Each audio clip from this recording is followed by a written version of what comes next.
Five,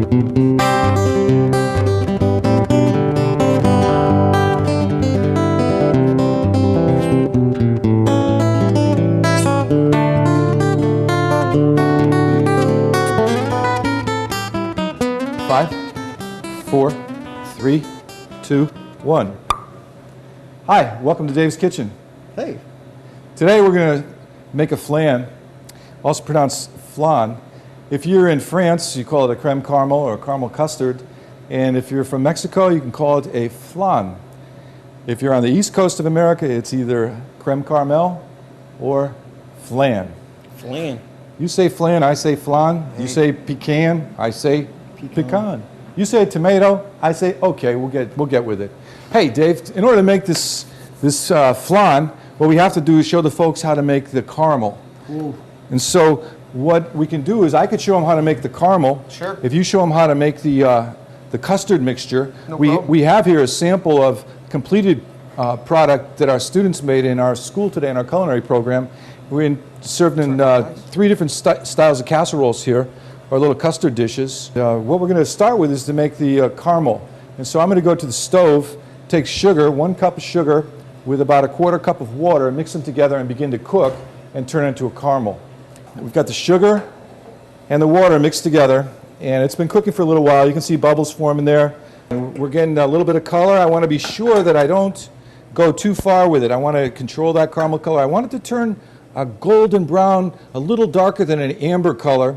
Right now it's about amber. I want to get a little bit more color, more like a nice mahogany red. That would be perfect. You're going to get a slight bitterness to the taste that way, and it gives the custard more complexity. If you just were to eat this like this, it would just taste really kind of sweet with a slight overtone of caramel. But what we want to do is develop that bitter sweet taste, and so we're going to turn it into a little bit of a darker shade. So you can see right now what it's looking like. It's still kind of honey-like amber color. We're going to get it a little bit darker. You can see now the color is developing more. Remember when you're cooking that what you're cooking has a carryover time. And that's why I'm lifting it above the flame. I'm not sure if I really want to apply much more time to this over the flame. You can see that I've got a nice kind of a darker golden brown color. It's not quite a mahogany yet, but it might carry over like all of our cooking. There's a carryover, even with making bread, with making cooking meats or fish. It could be just a little bit darker, but boy, I can really smell the caramel character coming through on this now. One thing you don't want to do when you're making this is to get any kind of water near it or an ice cube near it. It'll definitely erupt, and it could be quite dangerous. When you're also cooking, you want to be sure that you take the handles of your pans, keep them out of the aisleway, keep them off to the side so nobody's going to run into something and flip it onto the stove or onto themselves. So right now I think we're at a pretty good color, and I'm going to call that good, and I'm going to chill it right now in this ice bath. You can hear that happy, happy time, just getting cool now. Look at how nicely colored that is. You can see the red in that.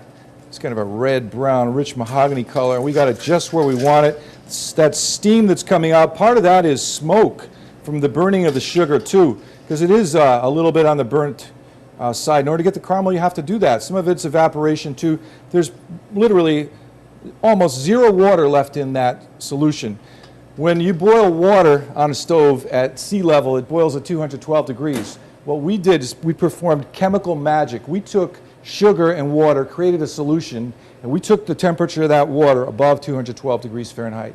We raised it to about 318 degrees, 320 degrees, and we did it slowly and in solution until we got up to that higher temperature and evaporated all the water. If we kept cooking this, this would turn and resort back to a solid. It would become a burnt, almost like coal-like substance, and we didn't want to accomplish that, but we raised the boiling point of a solution with water in it far above 212 degrees. Part of the science and the magic of cooking.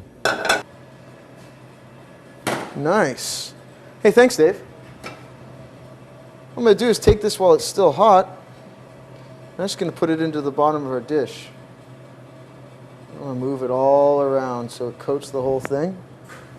Put that back. Just roll it a little bit so it covers the bottom of your pan. That looks beautiful. Okay, we'll put this aside. Then we're going to get started on custard. Now custard, back in the day when it started, it was a savory dish. We're going to make a sweet custard, flan. And think about custard, think about quiche. That's where your custard's starting out at. With ingredients like that, that's a savory. This is going to be sweet. So what we're going to do is we're going to crack 6 eggs into the bowl. I like to crack the eggs first because if I make a mistake and get some shells in the bowl, I can take it out without having the other ingredients in there too. What I'm going to do is I'm just going to whip these up a little bit, break the yolks up, add them into the whites. That's good. Now I'm going to take 2 cups of milk, pour it in, 1 teaspoon of vanilla, and 6 tablespoons of sugar. And they all go in at once. Then I'm just going to whip this up. And I need to whip this up really good to get all that combined. So I grab the whisk down low like this, and I kind of hold these in tight so I can get a tighter whip on it. Now, if you wanted at home, you could do this in a blender. If you do it in a blender, though, you need to strain the mixture because the heat from the blender will actually cook part of the eggs. If you strain it, then you'll get all the little ribbons of cooked egg white out of it. So if you're going to do it at home in a blender, short amount of time, and then strain it at the end. And that looks great. I'm just going to pour a little bit into the cup. Now you want a lot more of the custard mix than you do of the caramel.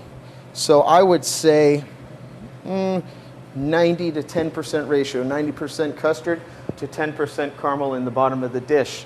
Now that looks beautiful. That's ready to go. How we bake it in the oven, it takes a long time in the oven. What I'm going to do is I'm going to put it right in this saute pan right here. I'm going to take it over to the oven like this right here.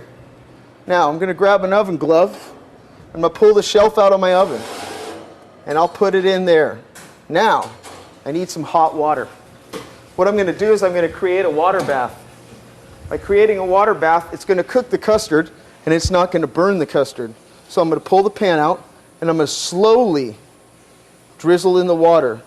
And I'm going to bring the water up to the level of the custard. So in this case, it's about 3/4 of the way up the little dish that we have. We're just about there. You want to go slow because if you splash water into there, it can ruin your custard and it won't cook right. So maybe a little bit more. Now here's the part where when I've done this in restaurants, we'll do 60 to 100 of these at a time. And I'll get really in a hurry and really busy. And I'll shove this in too fast. And then what will happen is like a wave. It'll just splash all over my custard. I just spent all that time and now I got to do it again. So I'm going to slowly push this in.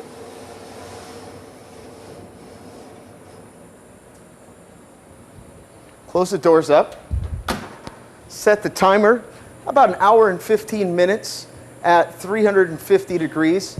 And then I'm going to check it. And when I check it, I can do it one of 2 ways. I could take a knife and put it into the middle and pull it out and see if it's clean. If it's still wet and milky, then it's not done.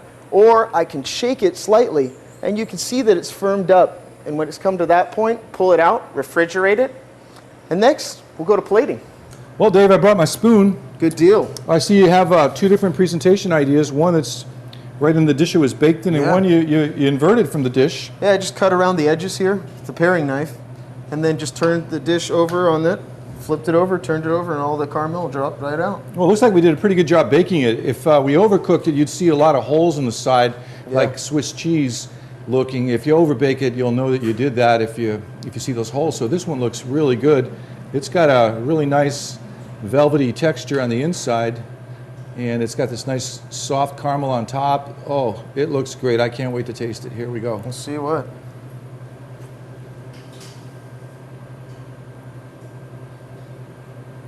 Delicious. Good? Yeah, good job. Nice, man. Yeah, that's awesome. So, flan or flan, either way, it's a caramel custard, it's delicious, and it's easy. Yeah, thanks for watching. Bye-bye. Bye.